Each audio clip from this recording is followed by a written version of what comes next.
International recording legend Denny Zager of Zager Easy Play Guitars, and writer of In the Year 2525, the biggest one-hit wonder in world recording history, selling over 20 million records.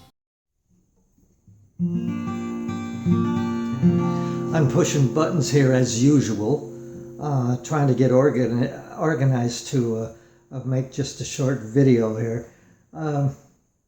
Always the thing for me is not, getting straight in my head and just thinking this out on the fly, but it's playing with this stupid video camera again. Got to get the volume right, or it doesn't sound right with the sound effects in general, and make sure I'm in tune, and make sure the camera's straight so it isn't crooked and whatever. So here I am.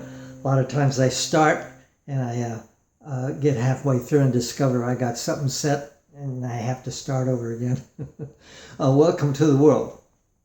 One of my favorite things as far as the guitar is concerned, just picking it up like this, I'm using my capo up three frets, and strings are down. I've already touched up the tune a little bit, a previous run before that didn't work, so I'm in tune, it feels good, ready to go.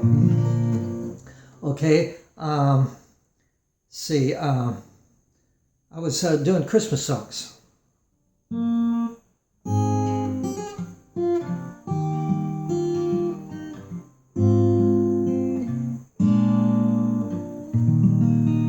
Away in the Manger, I don't think I've ever done that through the years. I've always remembered how it went, but did an intro into it. Now I'm into the verse.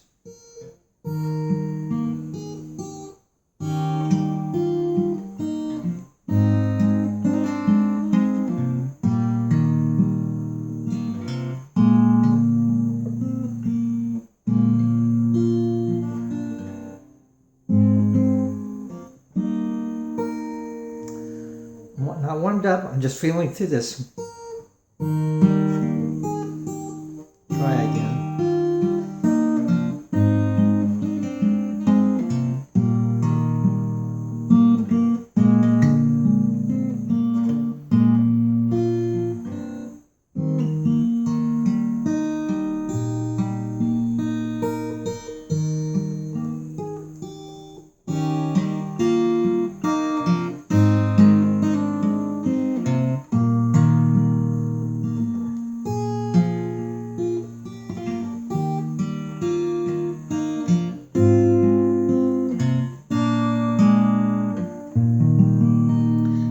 One of the things I like most, I've always liked most about playing guitar, is the chord sequences, the chord color. And in this position with the capo on, I know the key of C really well.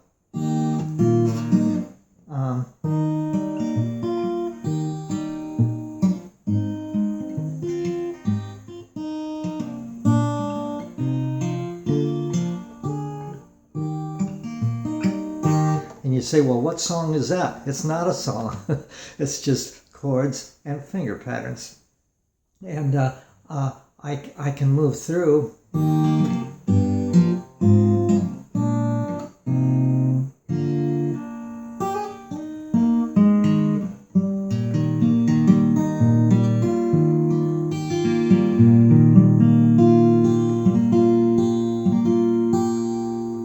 Just getting the feel of it. This is the way you can write songs really well. The neatest part, as I mentioned before,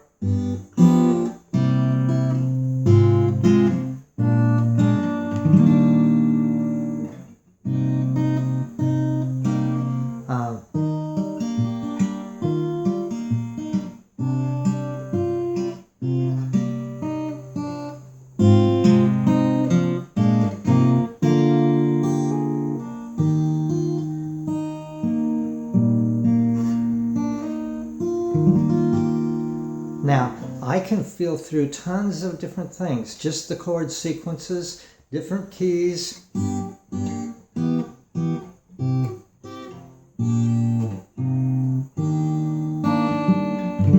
The sequence getting used to them. And the real magic takes place to me when you play a chord and you hum a melody line. And the magic is how they come together. Anything from whatever I've done in the past, just picking up and staying in shape. I run into things. I hear the chord and I get a sequence, and then I play a melody line. I sing a line, I hum a line with it, and see how it comes out together. It's like putting a recipe together. You mix it around and say, oh, what does it taste like? Really no different. There's an art in cooking, as any and everybody knows, just like there is in music.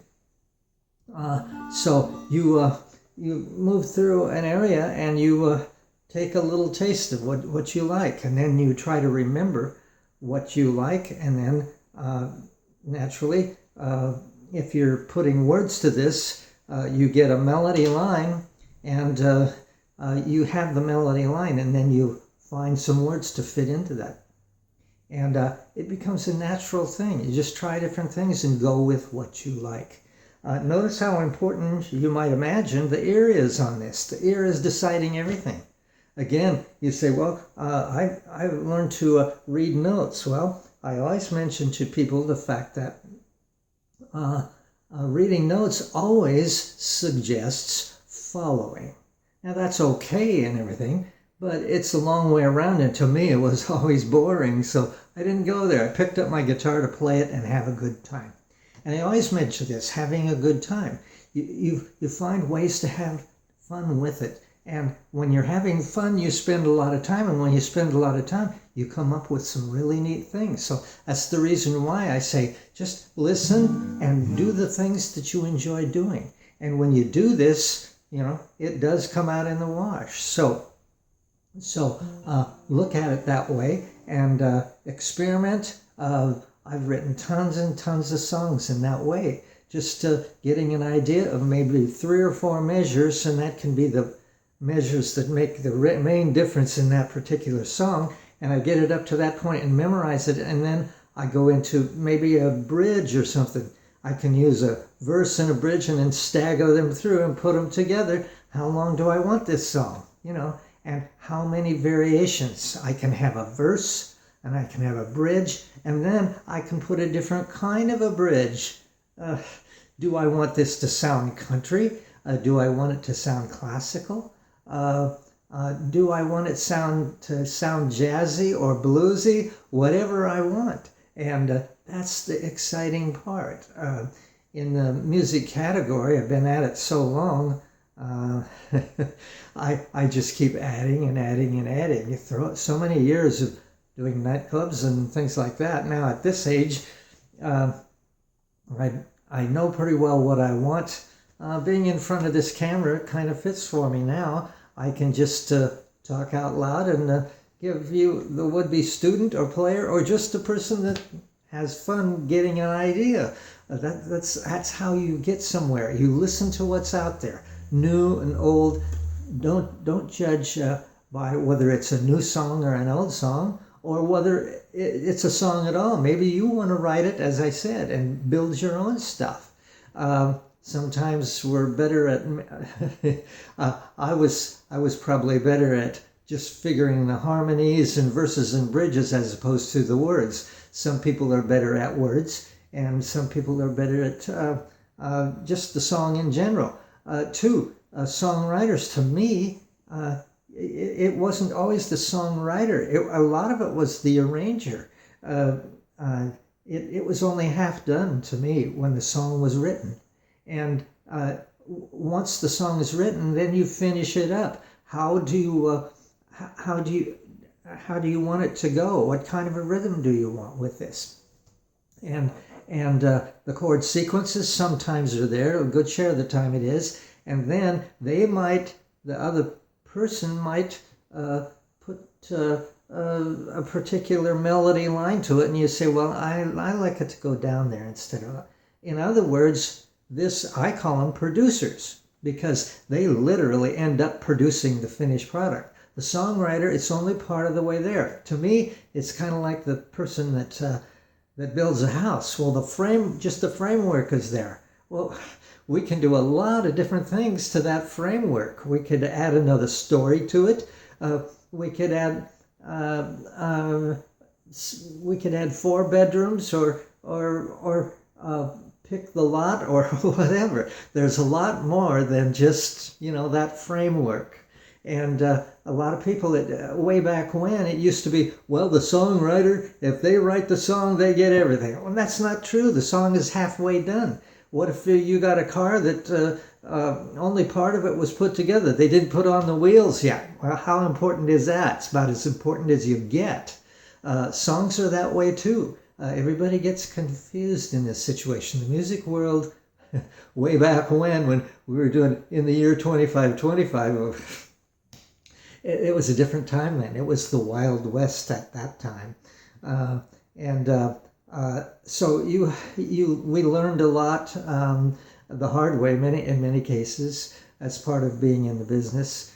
It was a rough business back then too. But anyhow, what I was getting at, one of the most fun things to me is just trying different chords. When you get good enough, you need a good guitar, something that plays easy, and you're not sitting there for an hour forming one particular chord. If you have a good chord vocabulary to pull from, then it gets to be a lot more fun, and then you can start putting things together, remembering. You can put the chord sequence down. In other words, that's the order.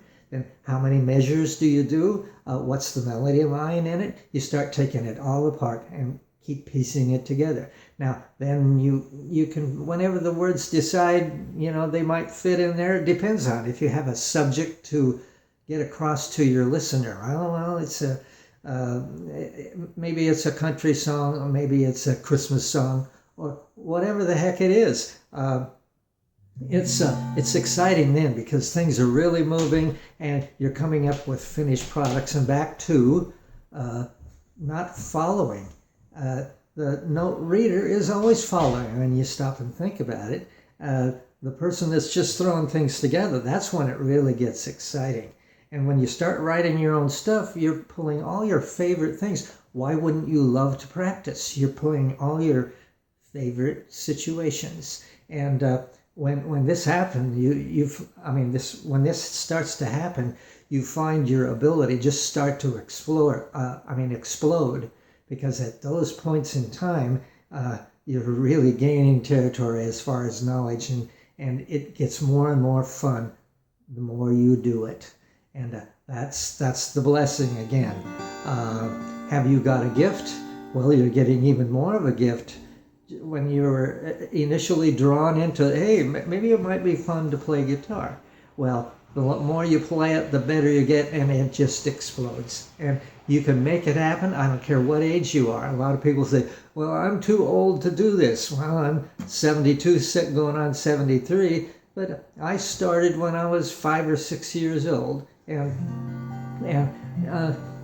your parents, or if you're in the younger set just getting started here, well, most parents don't object to doing that. And it can be a project of yours that's lifelong. And as I said before, the better you get, the more fun it is. And it can last a lifetime. It has for me. Hope you've enjoyed it. Thanks for watching. Bye for now.